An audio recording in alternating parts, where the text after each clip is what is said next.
They have this pre-stomach, which is called the rumen. And if you look at the anatomy, you find the rumen, which is a large fermentation chamber. So the food that they chew, largely vegetation, enters into the rumen. Their bacteria ferment this product. And in ruminants with a cloven hoof, this food is regurgitated, goes back into the mouth, is chewed over and over and over, and goes back into the rumen. And then it passes through various chambers like the omasum, the abomasum, and eventually comes to the true stomach, the abomasum, where it is digested. And this fermented food passes all the way through the intestine, and the rest is then defecated.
They tend to practice coprophagy. Coprophagy, phagy means feeding. They ingest their own excreta. That's one of the reasons why these creatures might be considered unclean. So it's also a form of chewing the cud, but of course, instead of taking it from a pre-stomach, the rumen, and regurgitating it to the mouth, they're taking it from the other side. And that makes a big difference. When the food passes through the intestine, then waste products are left together with digestible products at the end. And when recirculated, some of these chemicals like secondary bile salts and all of these issues which are detrimental are added to the food chain. So a rabbit, for example, rather than having a pre-stomach like a cow, has the fermentation taking place in the cecum, which is at the end of the intestine. So now there's only one possibility. You can't put the entire intestine into reverse, so the product has to pass out of the intestine, and the rabbit produces two kinds of feces. One is the pellet form, and the other one is a soft form, which it eats directly from the anus, and thereby the bacteria and the fermentation products which make the meal complete are re-ingested. But because it passes right through the intestine, you have some of the secondary products which are harmful also passing through the intestine, and this animal therefore has a higher toxic load than would a ruminant under normal circumstances. So we see the cecum here in this dissected creature is very, very large and lies there as a big fermentation chamber. If you unravel the intestine of a rabbit, for example, you have this normal intestine where the absorption takes place over here, and then you have the large cecum where the fermentation takes place. So the only possibility to re-ingest that is to take it from the other side.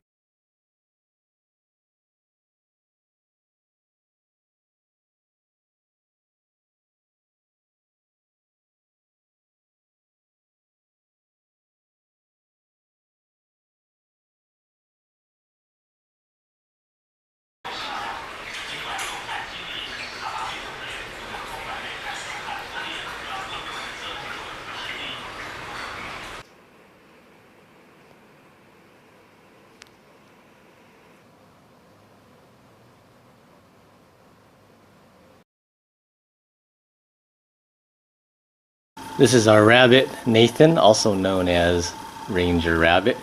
This is a whole plate full of cecotropes that he outputted. Let's see if he eats it all. You want this, boy? Here, boy. Let's take that out of your mouth. Here you go. Oh my gosh, he's going to town on this.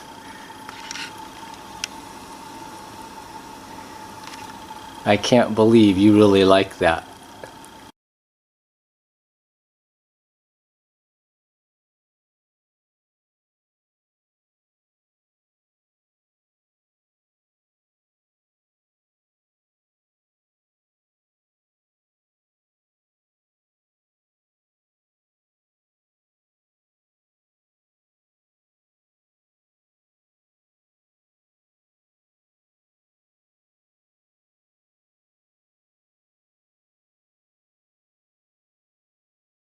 يعني البعض يقول أن من حكمة تحريم أكل الخنزير أنه يأكل الروث ويأكل الأوساخ ويأكل هذه الأشياء.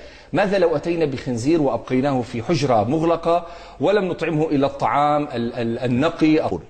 أولا الخنزير حيوان نجس، حيوان قذر، حيوان رمام، يأكل الجيف ويأكل النفايات. حتى لو يعني ربيته في وسط يعني يحول بينه وبين ذلك، هو في فطرته في تكوينه يعني يأكل ما يخرج هو نفسه، يعني لا تستطيع أن تغيرها. بعض الخنازير والله أكلت روثها أمامهم، أكلت روثها أمامهم. فيعني هو حيوان بطبيعته التي فطره ربنا تبارك وتعالى عليها، حيوان رمام يعني، ولا تستطيع أن تغير هذه الفطرة مهما جاهدت في تربيته تربية خاصة.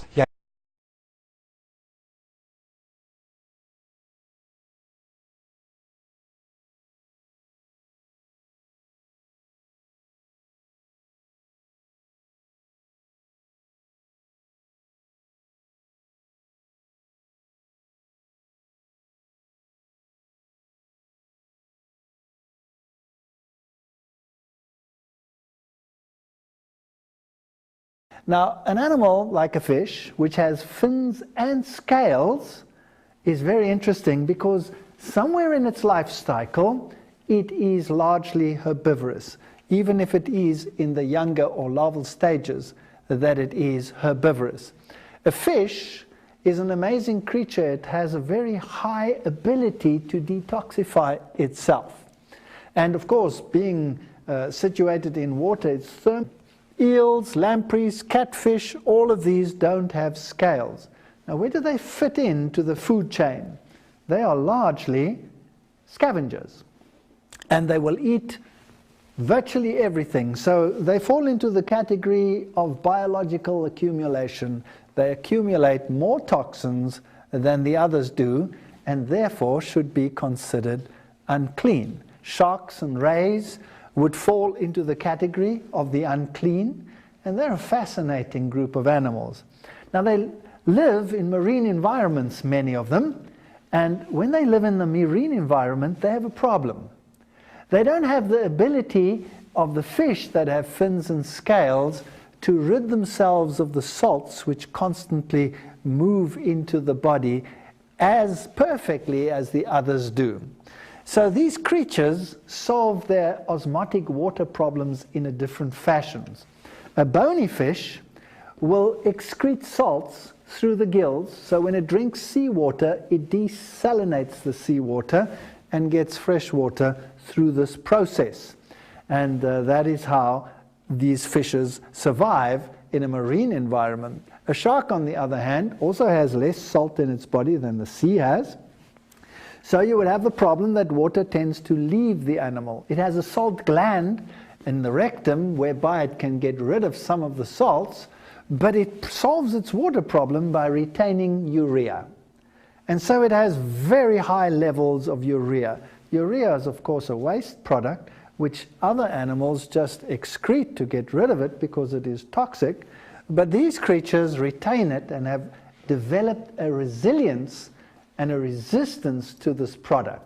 So in fact, they are like urea enhanced creatures.